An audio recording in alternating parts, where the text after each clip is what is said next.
Intentional living is not about optimizing every corner of your life, copying someone else's routine bit by bit, or striving all the time to become some perfectly polished version of yourself. It's about living awake before God. It's about recapturing childlike wonder and doing things from a place of wisdom instead of impulse. It's about stewardship, discernment, seasonality, self-control, presence, and wonder. And it's about remembering that this life is not all there is, that we are viewing every single decision that we make through an eternal lens. I truly don't think that most people set out to live unintentionally. I think it happens slowly, piece by piece. We get used to a certain pace, a certain way of responding, a certain amount of noise, a certain level of distraction. We have certain standards that are put on us our whole lives. This is how you do every single thing, and this will be the outcome. And after a while, we stop questioning whether it is actually life-giving or if it's simply familiar. And I don't think that this status quo is working as well anymore because so many people see that there are huge changes coming on the horizon. And so this step-by-step formula of if you do this, this is what's going to happen. Here's the steps to success. Here's what you should be focused on. Here's how you should be striving and optimizing, and this will be the result. People are sitting there and they're thinking, what exactly is all this going to become? Because right now we're looking out at the horizon of a future that is completely unknown to human history. And that is where a lot of people are right now. We are simply busy, but we're not grounded. We're connected to something, but we're certainly not present. We are way informed, but we're not always wise. We're trying to optimize our lives, but we're still exhausted from all of the striving. And that's why I think we have to be careful with the way we talk about the concept of intentional living, because it can become another thing to perform, another list, another routine. And there is absolutely nothing wrong with routines and goals. I think they're great. But with the wrong intention, with the wrong heart, it can just be another way to feel like you need to wake up earlier, buy the right thing, do the right thing, organize the right thing, do it faster, follow the right system, and then finally life will become all that it's supposed to be. I love a good rhythm. I love routine, and I believe deeply in stewardship. But intentional living is not the same as controlling everything. It's not about making life look beautiful from the outside while the soul is burdened and hurried on the inside. To me, intentional living is learning to sit in that awkward pause long enough to ask, Lord, what is actually wise here? And not just what's trendy or looks impressive. Not just because someone else said this is the correct way to live, but what is actually wise? What is actually faithful and fruitful? And what is aligned with the season that God has me in? Because we are seasonal beings living in a seasonal creation. Psalm 46:10 says in the NASB, "Stop striving and know that I am God." And that verse has been sitting with me because it does not say stop caring. It does not say stop trying. It does not say stop working. It does not say stop being diligent. Diligence and hard work is faithful. Striving is anxious and controlling. Stewardship is intentional. Control is exhausting. And I think that's where a lot of us need to begin, because our modern world basically celebrates the idea of striving, control, hustling, grinding, impulse, emotionalism. We need to begin to become intentional about what is shaping our intention. It's not just, hey, get off your phones, delete the internet, move to the woods, never scroll again. Now, I imagine some of us would love that, but for most of us, that's not really helpful for this season. We do happen to be living in this crazy new world that human beings have never tread upon before. And it's part of how we learn, work, connect, build, research, create, and even minister in this current world. And God can use absolutely everything, but it is our job to be intentional about how we utilize things. Here are some questions that I ask myself. What am I actually consuming and why? Who am I allowing to shape my thoughts and why? Do I feel clear after viewing this or more agitated? Am I learning skills, gaining wisdom, finding encouragement, healing, building something? Or am I just numbing, comparing, and reacting? Think of a cup of tea. Whatever we steep in the longest is what we will become. A lot of us have been trained to look at discipline as punishment in the modern world. I have to go to bed. I have to work on this project. I have to deal with this emotion. I have to eat better. I have to read my Bible. I have to clean my house. But what if we reframed those as intentional investments? My ability to show up tomorrow. It's so important because we live in a world that wants immediate reward, immediate comfort, immediate validation, immediate emotional resolve. But the intentional investment mindset says, I am willing to steward this moment for something I may not fully see yet. Galatians 6:7 says, whatever a man sows, this he will also reap. Intentional living reminds us that there is a sowing and reaping principle built into life. Our habits are seeds, our words are seeds, our thoughts are seeds, our daily choices are seeds. Intentional living asks, what am I planting? Not just what do I feel like doing right now? And that question alone can change your life. Being intentional with the vessel that God's given us, with how our body works, and not treating it like an inconvenience. This one I feel really strongly about because obviously most of you know that I've been working on overcoming chronic illness for like 28 years now. And it's been quite a journey, quite a learning curve. And I've gotten to the place where I've tried to intentionally weave my healing routines into my day and even romanticize them so that it doesn't feel like this arduous task. Our body is not just some machine that we drag behind our ambition, friends.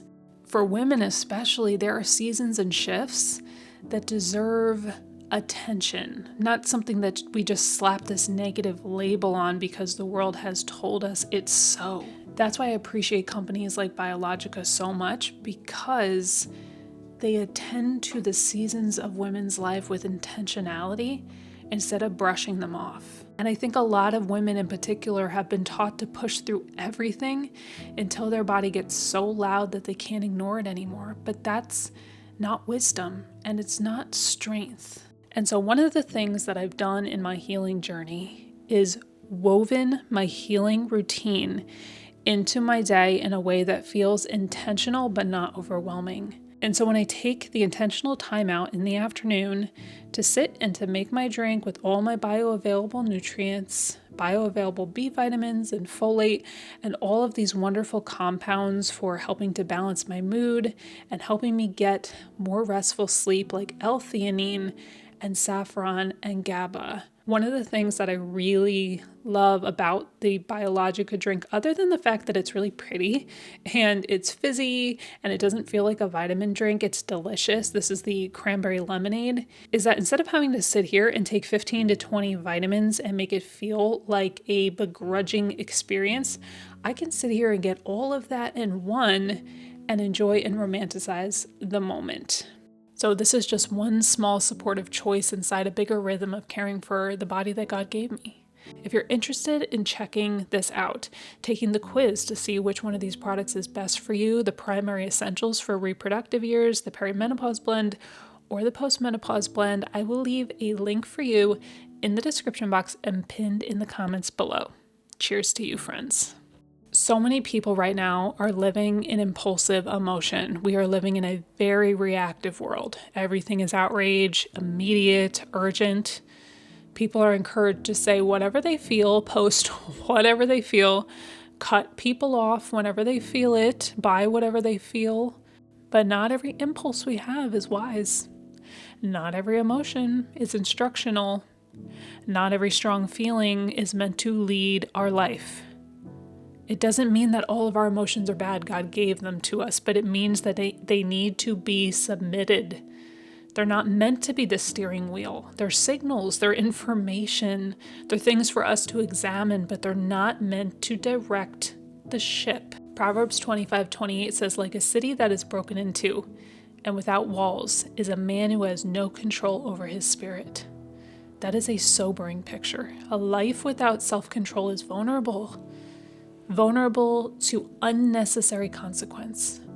And I think intentional living from a biblical lens means that we start creating a little space between the feelings we feel and the actions we take. Before we respond to pause, before we make a purchase, pause, before we send the message, pause. Before we make the decision because we're afraid or angry, lonely, flattered, insecure, or even overwhelmed. Hey, is this wise? Is it faithful? Is it reactive? Will I still respect this decision tomorrow? That one hits deep. Because our life is often shaped in those small moments between impulse and choice. One of the biggest points of intentional living that I think is so beautiful is practicing childlike wonder. To notice the light coming through the window, to taste the food, to really taste it, to hear the birds, to laugh at something simple. Our world is so built up, we think we've gotten so smart. And yet nothing human beings can create or design outshines the creation that God has already put in place. It makes me sad all the time that we cannot see the night sky. Most of us will never see the night sky the way they did 100 years ago. And I imagine that every time they stepped out of the door at night, that they were just rendered in awe from what they saw. And because we're so consumed with distraction, how often do we not see the beauty in the ordinary things anymore?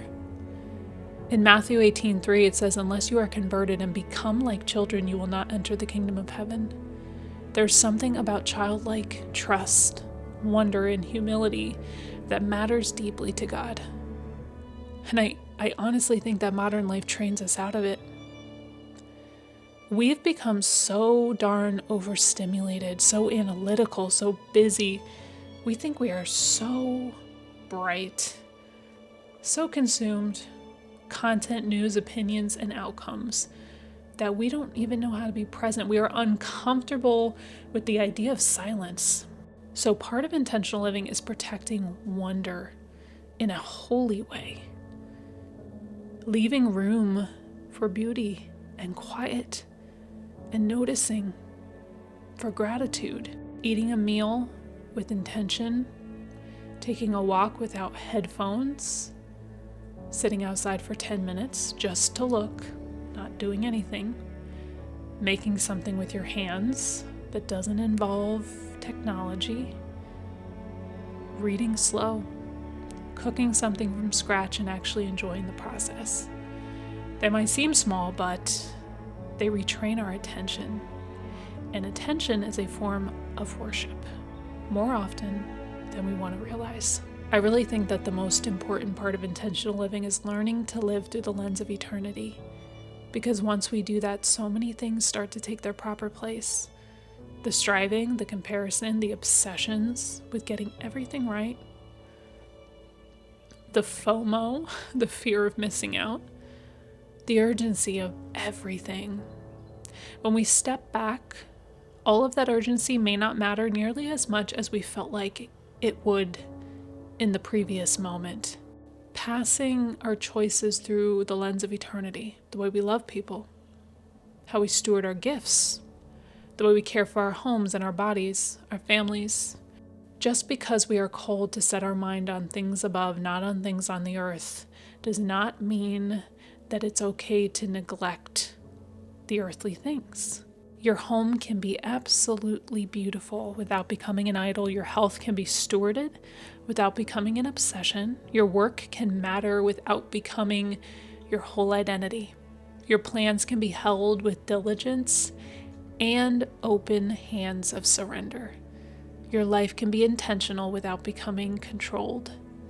And that is where Psalm 46:10 comes back in. Stop striving, be still, and know that I am God. Because friends, He will be exalted. on earth. So it's not about not caring or not building or not showing up. It's about submitting all of the moments, all of the thoughts, the choices under the perfect Creator and living from there. That is the heart of intentional living. Not a perfect routine, not a perfect home, not a perfectly optimized life, a surrendered life, a wise life, a life that is awake to what matters now, but anchored in what lasts forever. Friends, I want to thank you so much for taking the time to come back today to spend a piece of your precious day here with me. I am so grateful to have you all here. If you are new here and you enjoyed today's video, I would love to have you subscribe so that we can visit again. If you're interested in a way that you can get a bit of a reset, or you've been knowing that you need one, you're looking for a little glow up, but you don't want to do anything that feels like striving, you don't need another thing to add to your plate, the Glow Up Reset that I created is based on my own healing journey. It's made to flow into whatever season of life you're in. There's no harsh detoxes, there's no starving, there's no shenanigans. And I created a video for every single day of the 30 days of the reset to encourage you so that you don't feel like you're doing it alone. So if you want to hop on that 30-day reset, I will have that for you in the description box and linked in the comments below. I truly pray that you are all well out there. I hope that you enjoyed today's video. Thank you for leaving a comment, liking the video, and sharing it with someone you think it might help. And Lord willing, I will see each and every one of you beautiful and precious souls right here on the next one. Bye, friends.